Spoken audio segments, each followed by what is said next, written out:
Hello everyone, welcome to Inconvenient Truths. I'm your host, Jennifer Zeng. Today we are diving into two big topics. First, a quick look at the so-called victory over fascism military parade that the CCP just staged, costing a shocking $5 billion. Second, an even bigger issue, the CCP's desperate new tax policies to deal with its fiscal crisis. These taxes could dry up liquidity in the economy, leading to a full collapse, and even threaten the regime itself. Let's get started with the first topic. The CCP's recent military parade was a huge spectacular. They spent a fortune trying to create an image of a prosperous, powerful China with the world bowing at its feet. But guess what? An accidental moment stole the show. A 20-second conversation between Xi Jinping and Putin about organ transplants and living forever. Let's take a look at that clip. 过两，这是大脑一下到处发展，人类的器官会不断的移植，甚至越活越年轻，甚至会长生不老。预测呢，本世纪呢，可能未来可以活到150岁。Okay, in the clip, Xi Jinping says humans might live to 150 years this century, and he's not just making it up.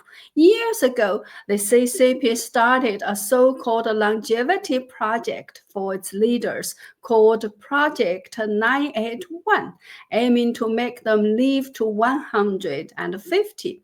Here's the 1-minute promotion video from Beijing's 301 hospital, which treats top CCP officials. Please pay attention to the English subtitles. 国至今，首长医疗保健工作在60多年的探索与实践中获得长足进步，形成了集预防、医疗、保健、康复、疗养为一体。防癌、防心脑血管疾病、抗衰老、慢病管理、器官功能再生和健康生活方式为重点。中国养生文化精华与西方先进医疗技术深度结合的独特体系，在实践应用中成效显著。数据表明，中国领导人的平均寿命远远高于同期西方发达国家领导人的平均寿命。据2008年统计，中国领导人的平均寿命达到88岁高龄。中国的首长医疗保健体系是经实践认可、卓有成效的全球第一医疗保健体系。Well, you can see that the video talks about mixing China's traditional health culture with Western medical technology and about organ function regeneration. In reality, that means replacing sick organs with healthy ones taken from young people who are cured for it. Yes, this is the dark secret behind the CCP leaders' long longevity. Since the persecution of Falun Gong in 1999, countless healthy Falun Gong practitioners have been detained and turned into a living organ bank for the CCP. Later, Uyghurs and ordinary Chinese people, especially middle school, high school, and college students, became targets for organ harvesting too. Even worse, organ bribes have become the CCP's unique secret weapon to win over foreign leaders who can't be swayed by other means. For example,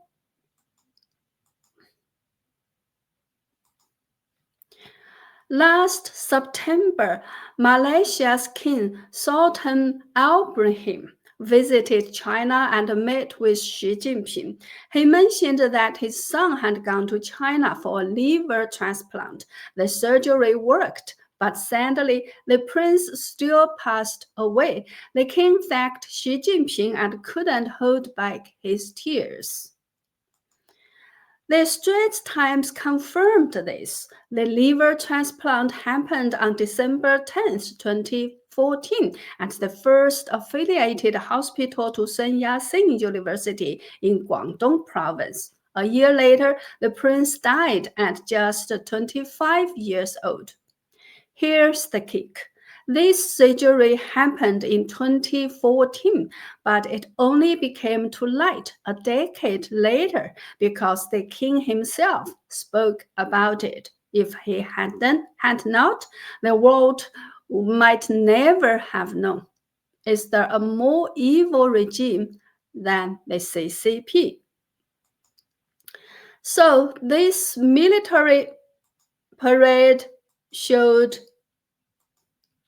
Xi Jinping standing with Putin and Kim Jong-un, a clear signal to America that they have formed a firm anti-US alliance. At the same time, the parade was also a way for the CCP to cheer itself up. Now, let's move to our second topic. First, let's look at the real liquid cash in China's economy. All the data we are sharing comes from official sources.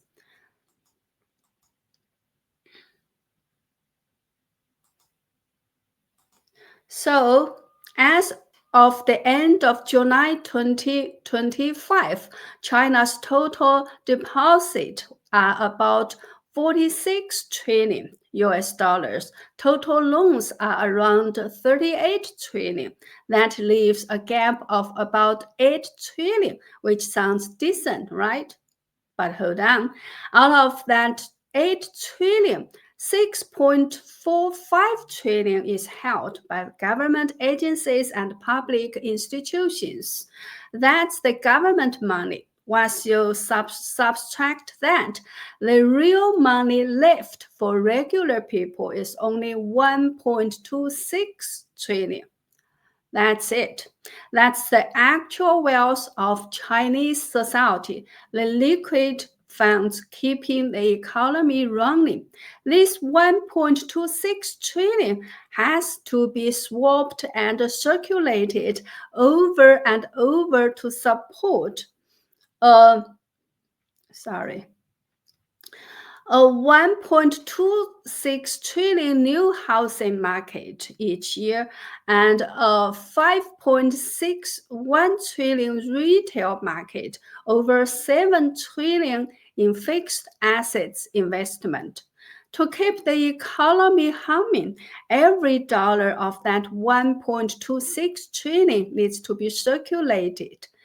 Needs to circulate at least 10 times. Economists estimate that if just 10% of this cash is taken away, the economy could fall into a deep depression. If 20% is gone, a liquidity crisis is guaranteed. And if 30% disappears, the economy slumps instantly, collapsing nationwide. Sadly, to tackle its financial crisis, the CCP has been piling on new taxes over the past 2 years. Let's break down the main ones. Starting from September 1st, a new mandatory social security policy kicked in. In China, the people are split into urban and rural households. For non-formal workers, pension plans are usually optional. If you don't join, you might miss out on a pension. For former urban workers, employers are legally required to pay social insurance, including pensions, but many small businesses get around this by having employees sign voluntary opt-out contracts. The government used to turn a blind eye to this. Now, as of September 1st, even if workers agree to opt out, employers must pay. The government is cracking down hard. How much will this bring in? There's no official number, but studies suggest that 436 million low-income people haven't been paying Social Security due to financial struggles. If we use the minimum payment standard from Henan province and $177 per person per month and assume 400 million of these people end up paying, that's $850 billion a year. Consumption tax is China's third largest tax. After VAT and corporate income tax, in 2024, it brought in $231 billion, about 1.2% of GDP. This tax has always existed but wasn't strictly enforced and was collected from producers. From July 2024, the CCP moved it to the retail level, targeting every single purchase. Their goal: raise it to 2% of GDP, or $378 billion, an extra $146 billion. According to China's National Bureau of Statistics, in 2024, total retail sales were about $4.84 trillion, with online sales at $2.18 trillion, or 31.8% of total. But all small e-commerce sellers, unlike big brands, haven't paid a dime in taxes or even registered. Now, platforms like Taobao and JD.com must share data with China's tax system, Golden Tax Phase 4. Every transaction, no matter how small, is tracked, and the Tax Bureau is demanding 3 years of back taxes. At 1.5% of transaction volume, this will generate about $50 billion.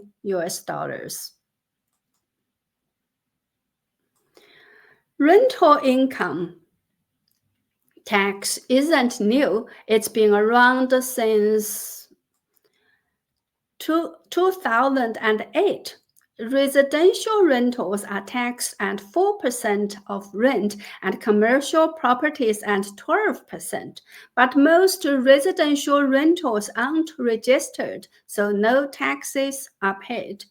China's rental market is massive, valued at $441 billion in 2022, with residential rentals making up $326 billion, and 4%, that's about $12.6 billion a year.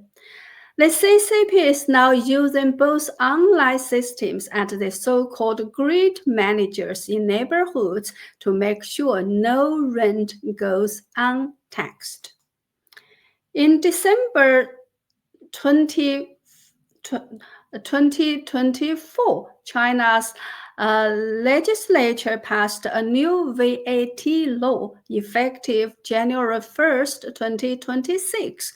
Every transaction, big or small, will be tracked by the Golden Tax system, with taxes calculated automatically, no reporting needed.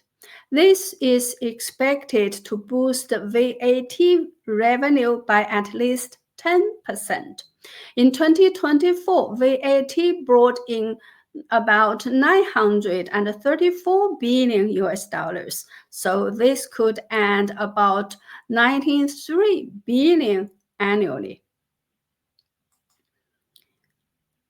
Other small measures include back taxes on overseas stock trading and VAT on bond interest, expecting to bring in 7 billion US dollars. Add this up, the new taxes total about 1.06 trillion US dollars. Remember, China's total liquid cash is just about 1.26 trillion, and it needs to circulate 10 times a year to keep the economy afloat. These new taxes suck out 1 trillion, almost the entire pool of liquid funds. The result, in just 1 quarter, this economy could collapse. Throughout China's history, dying dynasty always turned to heavy taxes, squeezing every last penny from the people, sparking rebellions. It's a desperate move because taxing the powerless is the easiest, fattest way to raise cash with little resistance. So when the CCP scrambles to grab the last dollar from its people, how close is it to its own downfall? Well, that's all for today. Please like, share, comment, and subscribe if you haven't already. You can also visit my website at jenniferzengblog.com to sign up for a membership or make a donation. Any kind of support means the world to me. Thank you. Have a nice weekend and see you next time.